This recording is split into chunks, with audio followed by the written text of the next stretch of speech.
Assalamualaikum warahmatullahi wabarakatuh. Di sini saya perwakilan dari kelompok 6 akan mempresentasikan bab 6 mengenai fungsi perencanaan dan pengambilan keputusan.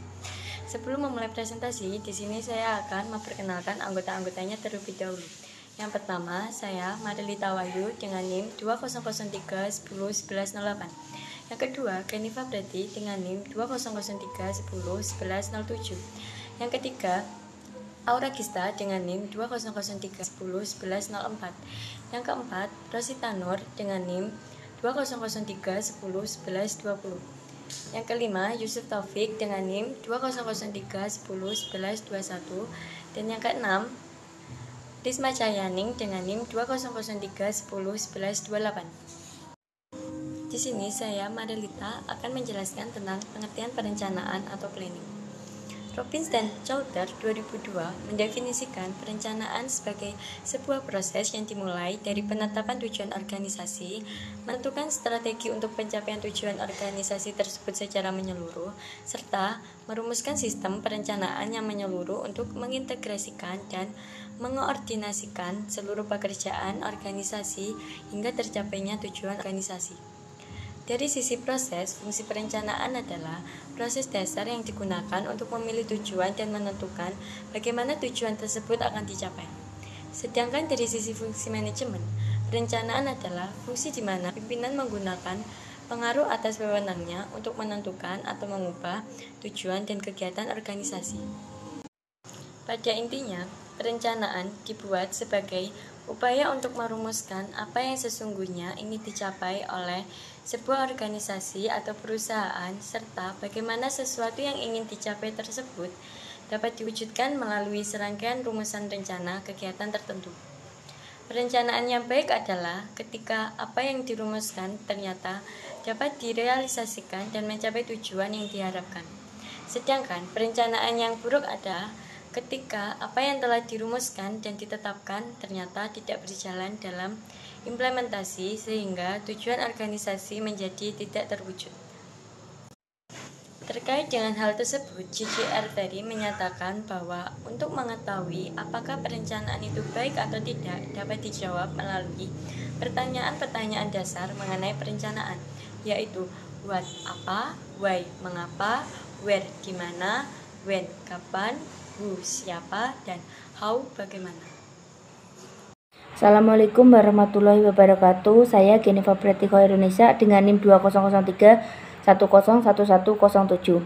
Di sini saya akan menjelaskan tentang fungsi dari perencanaan. Robin dan Chowdhury dalam kurung 2002 menjelaskan bahwa paling tidak ada 4 fungsi dari perencanaan, yaitu perencanaan berfungsi sebagai arahan, perencanaan meminimalkan dampak dari perubahan, perencanaan meminimalkan pemborosan dan kesia-siaan, serta perencanaan menetapkan standar dalam pengawasan kualitas. Maksud dari 4 perencanaan di atas adalah perencanaan sebagai pengarah, artinya perencanaan akan menghasilkan upaya untuk meraih sesuatu dengan cara yang terkoordinasi. Jadi perencanaan ini mengarahkan agar perencanaan itu lebih tertata dan lebih terencana. Yang kedua, perencanaan sebagai minimalisasi ketidakpastian. Artinya dengan adanya perencanaan diharapkan ketidakpastian yang mungkin akan terjadi di masa yang akan datang dapat diantisipasi jauh-jauh hari. Jadi maksud dari perencanaan ini adalah mengantisipasi hal-hal yang tidak diinginkan. Yang ketiga, perencanaan sebagai minimalisasi pemborosan sumber daya. Artinya, jika perencanaan dilakukan dengan baik, maka jumlah sumber daya yang diperlukan dengan cara bagaimana penggunaannya dan untuk penggunaan apa saja dengan lebih baik dipersiapkan sebelum kegiatan dilakukan. Jadi dapat meminimalkan sumber daya dengan baik. Yang keempat, perencanaan sebagai penetapan standar dalam pengawasan kualitas. Artinya, dalam pengawasan perusahaan membandingkan antara tujuan yang dicapai dengan realisasi di lapangan, mengevaluasi penyimpangan-penyimpangan yang mungkin terjadi, hingga mengambil tindakan yang dianggap perlu memperbaiki kinerja perusahaan. Dengan pengertian tersebut, maka perencanaan berfungsi sebagai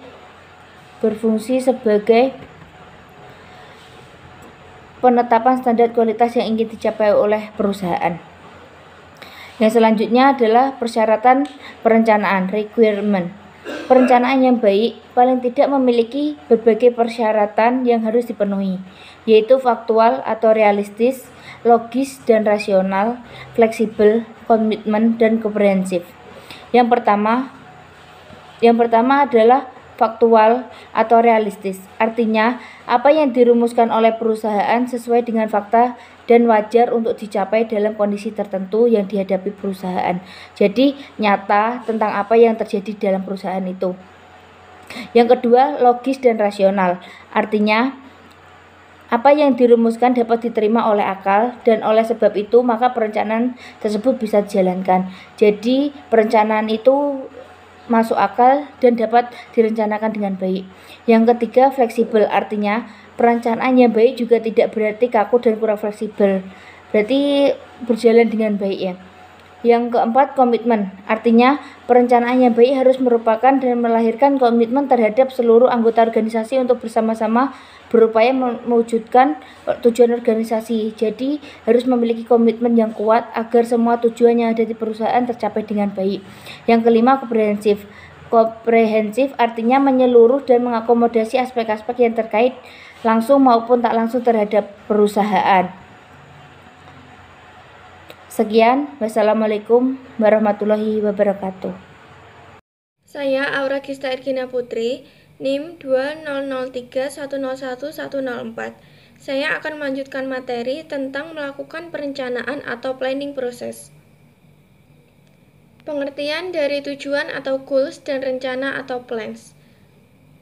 Tujuan adalah hasil akhir yang diharapkan dapat diraih oleh suatu individu, kelompok atau seluruh organisasi.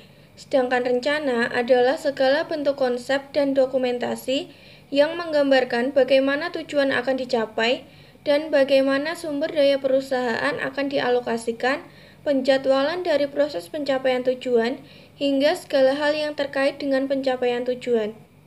Kemudian jenis-jenis tujuan. Tujuan dilihat dari sisi kejelasannya dibagi menjadi dua, yaitu yang pertama, tujuan yang dinyatakan atau state goals adalah tujuan yang dinyatakan secara formal oleh sebuah organisasi kepada publik dan menjadi jaminan akan kejelasan perusahaan di mata publik. Yang kedua, tujuan yang aktual dan nyata atau real goals adalah tujuan yang tidak dinyatakan pada publik, akan tetapi secara aktual dan nyata berusaha dicapai oleh para anggota dalam sebuah organisasi. Tujuan dilihat dari segi keluasan dan waktu pencapaiannya dibagi menjadi tiga, yaitu yang pertama tujuan strategis atau strategic goals adalah tujuan yang ingin dicapai oleh suatu perusahaan dalam jangka waktu yang relatif lama, berkisar antara 3-5 tahun atau lebih. Yang kedua, tujuan taktis atau tactical goals adalah tujuan yang ingin dicapai oleh perusahaan dalam jangka waktu menengah, relatif lebih singkat dari tujuan strategis, biasanya sekitar 1-3 tahun. Kemudian yang ketiga yaitu tujuan operasional atau operational goals adalah tujuan yang ingin dicapai dalam satu periode kegiatan perusahaan, biasanya berkisar antara 6 bulan sampai 1 tahun hingga 2 tahun. Kemudian ada beberapa jenis rencana. Dari segi keluasan dan waktu rencana dibedakan menjadi tiga, yaitu yang pertama, rencana strategis atau jangka panjang adalah rencana yang akan dijalankan oleh seluruh komponen dalam rangka pencapaian dalam organisasi perusahaan dan dapat dibuat dalam rangka pencapaian tujuan organisasi secara keseluruhan. Yang kedua yaitu rencana taktis atau jangka pendek menengah adalah rencana yang dijalankan untuk mencapai tujuan jangka menengah dan sebagai dorongan tercapainya tujuan jangka panjang.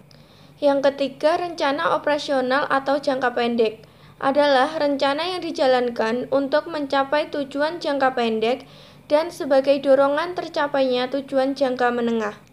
Dari segi kejelasan, rencana dibagi menjadi dua, yaitu rencana spesifik adalah rencana yang rumusannya sudah jelas dan tidak memerlukan interpretasi. Kemudian ada rencana direktif, yaitu rencana yang dirumuskan untuk mencapai tujuan tertentu, akan tetapi pada pencapaiannya memberikan keleluasaan atau fleksibilitas untuk pencapaiannya. Dari segi frekuensi penggunaan, rencana dibagi menjadi dua, yaitu yang pertama, rencana sekali pakai. Biasanya dilakukan untuk organisasi yang sifat kegiatannya temporal, misalnya kepanitiaan. Kemudian yang kedua yaitu rencana yang penggunaannya terus-menerus. Biasanya digunakan oleh sebuah organisasi yang kegiatannya terus berkelanjutan dari waktu ke waktu. Beberapa pendekatan dalam penetapan tujuan. Yang pertama ada pendekatan tradisional atau traditional goal setting, menjelaskan bahwa perumusan dan penetapan tujuan dilakukan oleh manajer tingkat puncak atau top level of management, untuk kemudian tujuan ini diturunkan lagi menjadi tujuan bagi manajer di tingkat bawahnya secara spesifik. Pendekatan ini oleh Robbins pada tahun 2002 dinamakan Main Ends Chain, yang berarti tujuan lebih tinggi atau high level goals atau tujuan akhir atau ends terkait dengan tujuan di bawahnya. Jadi, pencapaian tujuan di bawah akan sangat berarti bagi pencapaian tujuan di atasnya. Kelemahan pendekatan tradisional yaitu dalam hal kesesuaian apa yang dipahami oleh manajemen tingkat puncak dengan apa yang dipahami oleh manajemen tingkat bawah dan tingkat fleksibilitas yang rendah. Yang kedua yaitu Management by Objective atau MBO. Pertama kali diperkenalkan oleh Peter F. Drucker pada akhir 1950-an. MBO adalah manajemen berdasarkan sasaran atau tujuan yang dilakukan berdasarkan asumsi bahwa yang terjadi di lapangan belum tentu sesuai dengan apa yang dipahami oleh pimpinan. Agar proses MBO tercapai, menurut Schermerhorn pada tahun 2002, ada 4 faktor yang harus disepakati oleh pimpinan dan bawahan, yaitu 1. Tujuan yang ingin dicapai oleh setiap bagian atau bawahan, subordinates. 2. Perencanaan yang akan dilakukan. 3. Standar pengukuran keberhasilan pencapaian tujuan dalam setiap kegiatan. Dan yang keempat yaitu prosedur untuk mengevaluasi keberhasilan pencapaian tujuan. Dalam pendekatan MBO, pimpinan dan bawahan akan melakukan kesepakatan untuk membuat perencanaan bersama, yaitu penentuan tujuan, penentuan standar, dan pemilihan kegiatan. Kemudian akan dilaksanakan oleh setiap pihak, yaitu bawahan menunjukkan kinerja yang terbaik dan pimpinan memberikan pengarahan. Kemudian pada akhirnya akan diadakan evaluasi bersama dengan menganalisa hasil yang akan dicapai, mendiskusikan akibat dari hasil yang dicapai, dan memperbarui siklus MBO. Selain berupaya untuk mengatasi berbagai kesenjangan dalam pencapaian tujuan, MBO juga diharapkan dapat memotivasi para pekerja agar dapat menunjukkan kinerja yang terbaik dalam setiap pekerjaan yang dilakukan. Kunci penting keberhasilan pendekatan MBO adalah partisipasi seluruh pihak dalam organisasi. MBO memiliki keterbatasan untuk diterapkan jika sumber daya manusia dalam sebuah organisasi cenderung pasif dan tidak ingin berpartisipasi aktif dalam kegiatan perencanaan. Kemudian ada kekuatan dari pendekatan MBO, yaitu yang pertama, MBO melakukan integrasi fungsi, perencanaan, dan pengawasan ke dalam suatu sistem yang rasional dalam manajemen. Yang kedua, MBO mendorong organisasi untuk menentukan tujuan dari tingkat atas hingga tingkat bawah dari manajemen. Yang ketiga, MBO memfokuskan pada hasil akhir daripada niat yang baik maupun faktor personal. Yang keempat, MBO mendorong adanya manajemen diri dan komitmen dari setiap orang melalui partisipasi pada setiap tingkatan manajemen dalam penentuan tujuan. Kemudian ada beberapa kelemahan dari pendekatan MBO, yaitu yang pertama, MBO dianggap terlalu menyederhanakan kegiatan dengan berusaha untuk menyelesaikan segala sesuatu. Yang kedua, MBO secara cepat akan ditolak oleh manajer yang memiliki gaya otoriter atau yang bisa saja disebabkan karena orang-orang yang bertipe X dari McGregor dan oleh mereka yang menerapkan birokrasi yang tidak fleksibel dan ketat. Yang ketiga, MBO memerlukan banyak waktu dan usaha dalam implementasinya. Yang keempat, MBO dapat menjadi tantangan bagi manajer yang kurang memiliki kualifikasi yang baik. Pendekatan MBO dapat dijalankan dengan baik jika kondisi organisasi mendukung dengan memiliki ciri-ciri sebagai berikut, yaitu adanya komitmen dari pimpinan, terbuka untuk perubahan, manajemen berdasarkan teori Y dari McGregor, dan para anggota organisasi yang memiliki keinginan untuk berpartisipasi aktif dalam setiap pengambilan keputusan. Assalamualaikum warahmatullahi wabarakatuh. Saya Rosita Nur Safitri dengan NIM 200311120. Di sini saya akan menjelaskan tentang beberapa alat bantu bagi perencanaan. Berbagai teoritis manajemen telah memperkenalkan beberapa pendekatan dalam melakukan perencanaan, termasuk beberapa alat analisis atau model yang dapat digunakan untuk melakukan perencanaan. Di antaranya adalah 1. Perencanaan dengan bagan arus atau flowchart. Flowchart adalah model grafis yang menunjukkan model sistem yang menggambarkan kejadian yang berkesinambungan atau sekuensial dan keputusan ya tidak. Berkesinambungan pada dasarnya adalah proses pengaturan kejadian-kejadian berdasarkan urutan kronologisnya. Pada dasarnya, pendekatan flowchart lebih sering digunakan bagi mereka yang mendalami teknik komputer, teknik, dan sistem informasi. Namun, pendekatan ini juga cukup populer untuk digunakan dalam dunia manajemen. 2. Penjadwalan melalui bagan Gantt atau Gantt chart. Penjadwalan adalah salah satu bagian penting dalam perencanaan.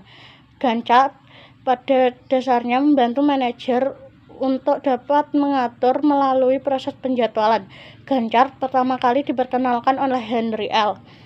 Gantt, salah seorang rekan kerja dari Frederick Winslow Taylor yang juga bekerja di perusahaan Midvale Steel pada tahun 1887.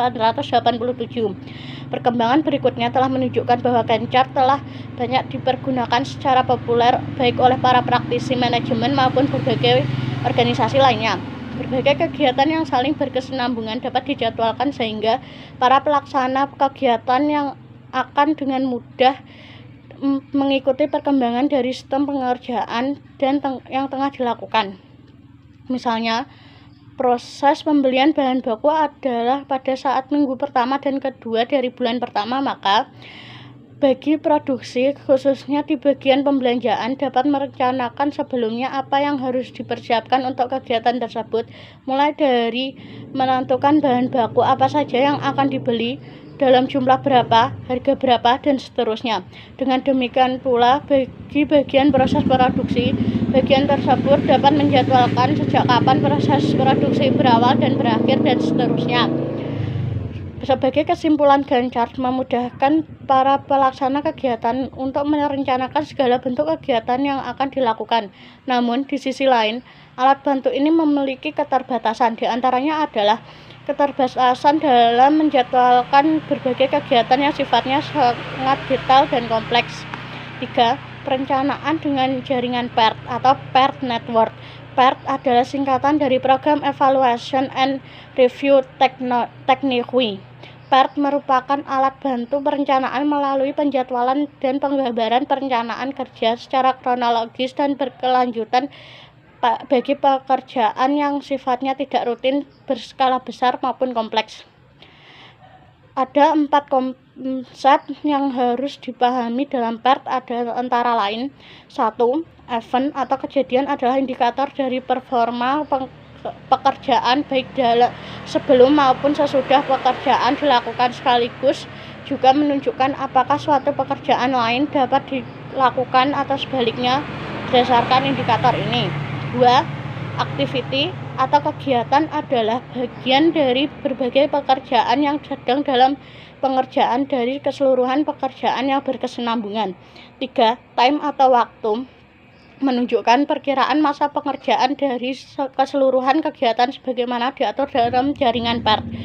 Part time atau waktu masa pengerjaan berdasarkan PERT adalah rata-rata dari ketiga komponen waktu berdasarkan kerangka PERT. Ketiga komponen waktu tersebut adalah 1. Optimistic time, 2.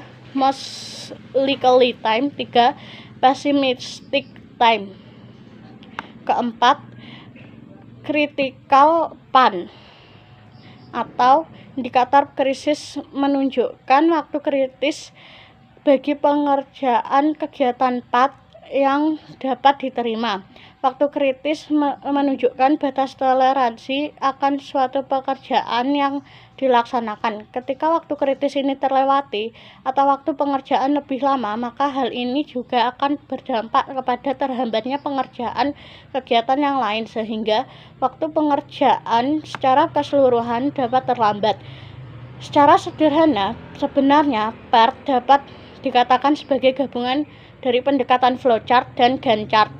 Sekalipun jaringan PERT memberi kerangka pengerjaan yang lebih jelas, namun tetap memiliki beberapa keterbatasan. Di antaranya adalah jika misalnya dalam praktiknya beberapa kejadian atau event yang merupakan prasyarat bagi pengerjaan kegiatan ternyata harus dilakukan secara bersamaan.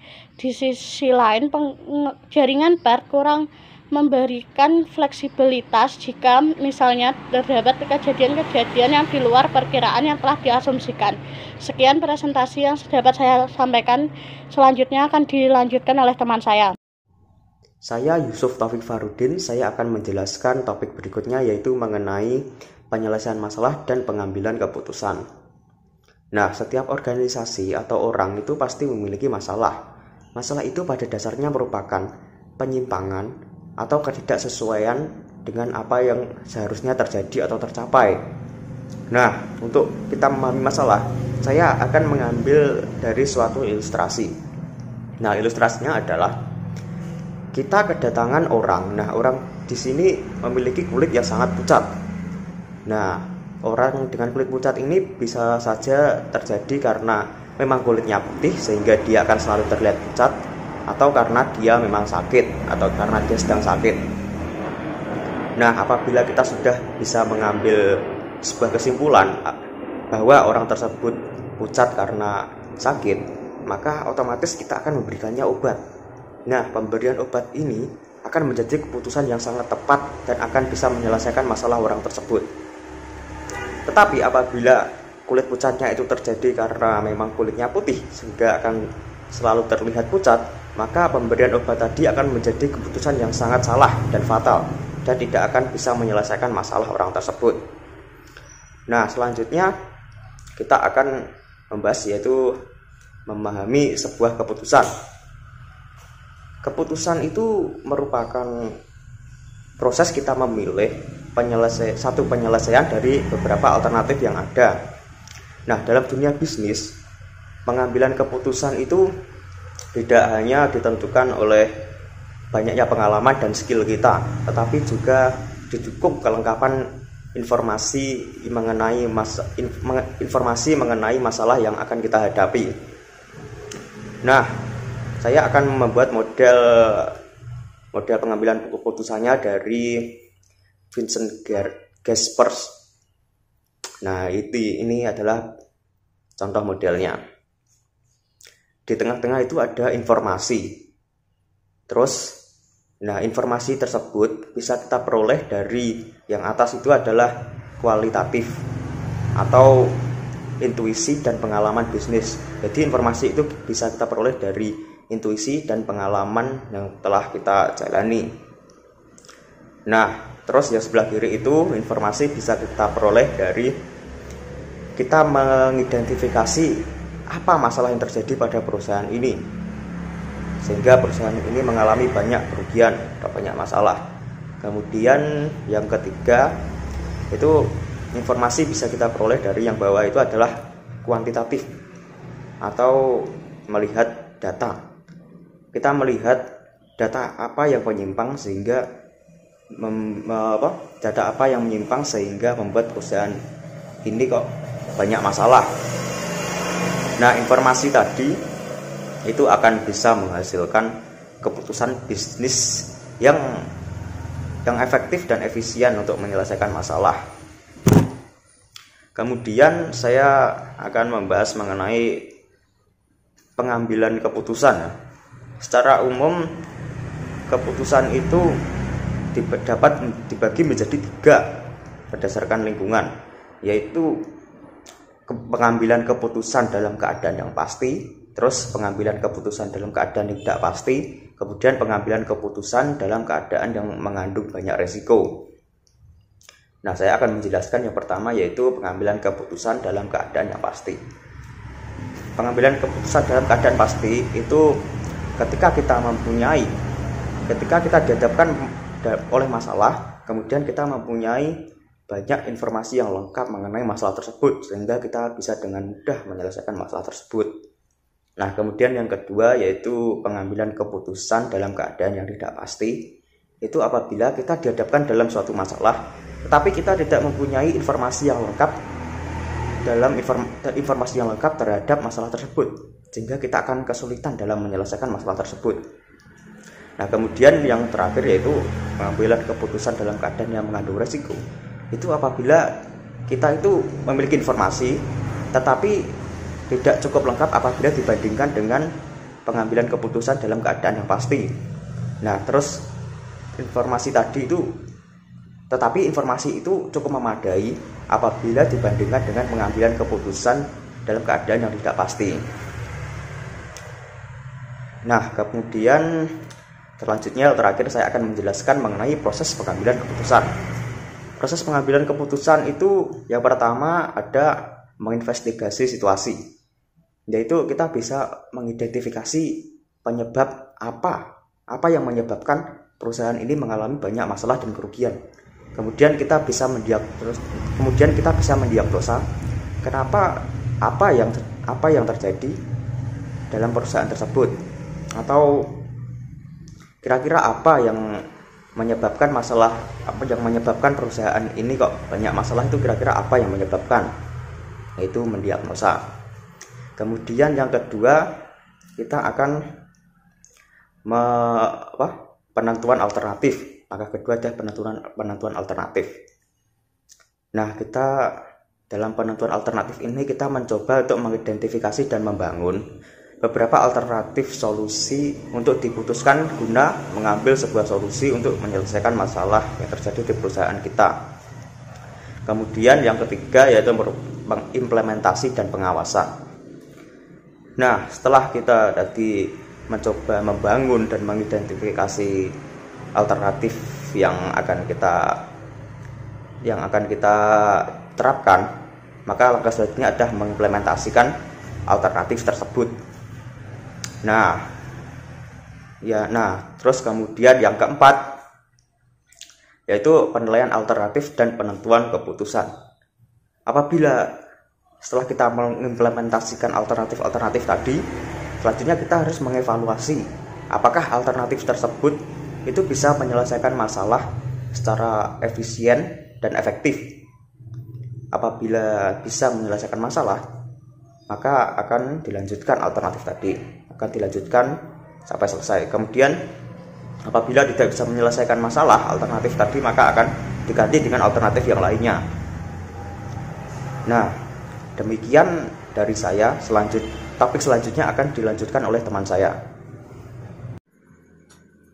Saya Risma Cahaya Tristianto akan menjelaskan yang pertama tentang keterbatasan dalam pengambilan keputusan.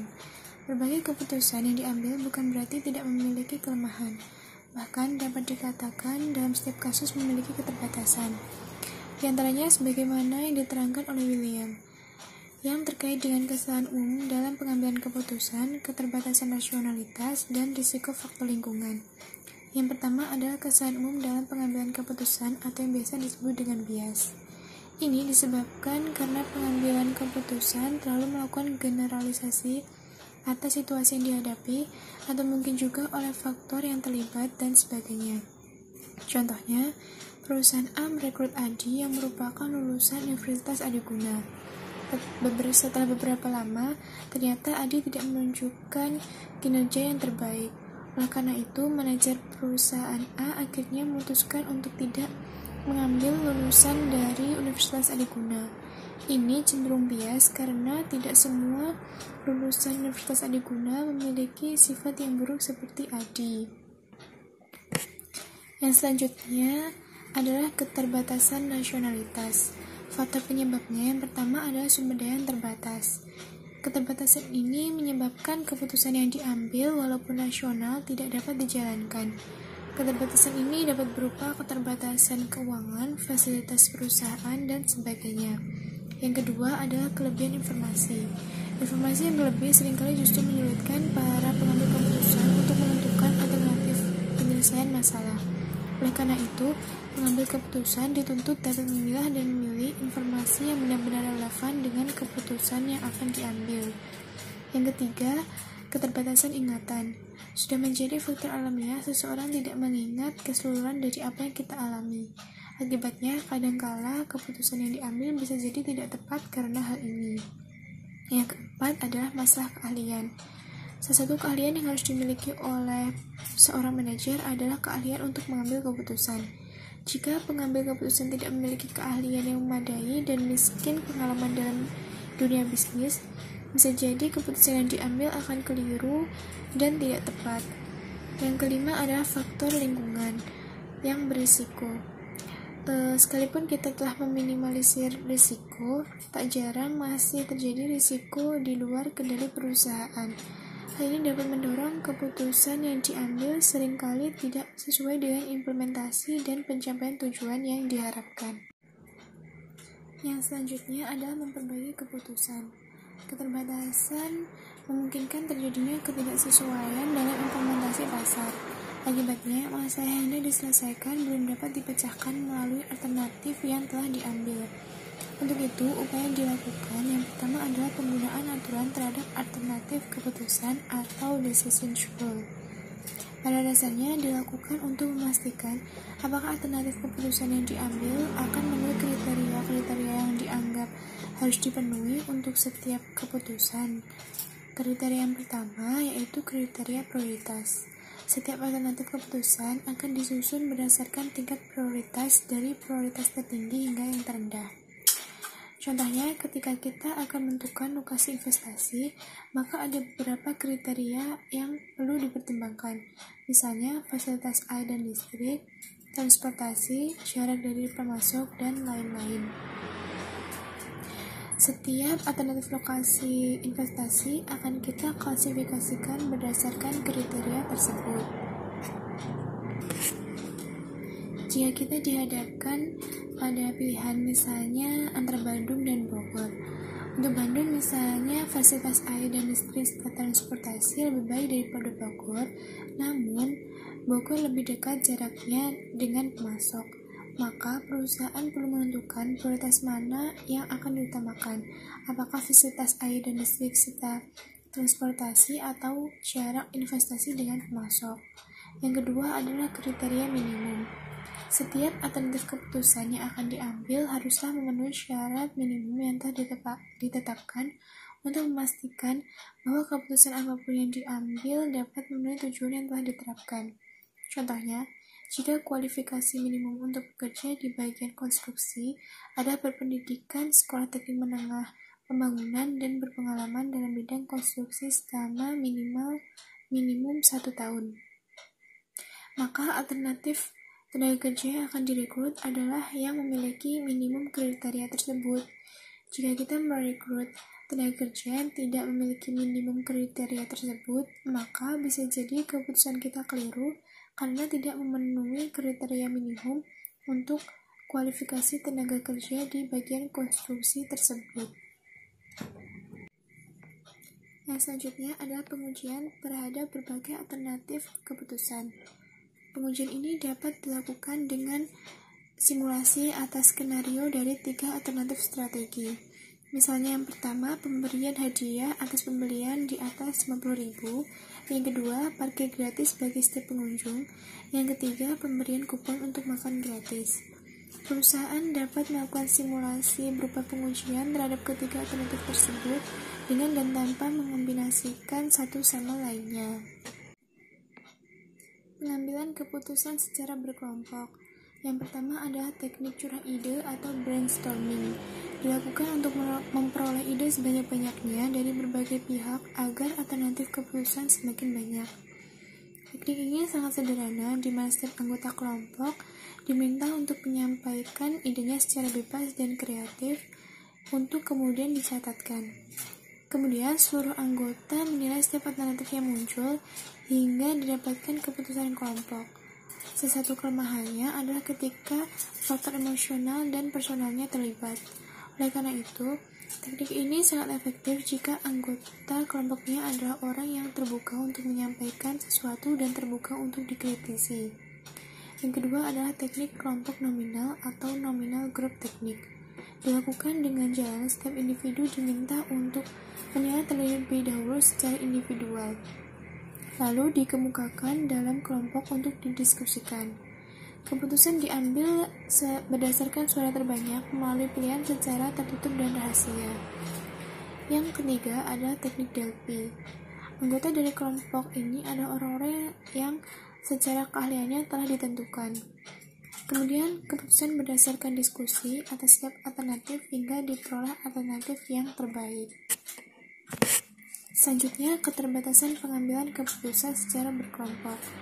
Sekalipun keputusan secara berkelompok dapat meminimalisir bias, tetapi juga mengandung keterbatasan terutama jika setiap anggota memiliki kepentingan dan tujuan yang berbeda. Disinilah barangkali letak dinamika dari organisasi. Kelebihan dan keterbatasan dari setiap alternatif keputusan merupakan salah satu faktor yang selalu dihadapi dalam organisasi, dimanapun dan kapanpun. Terima kasih.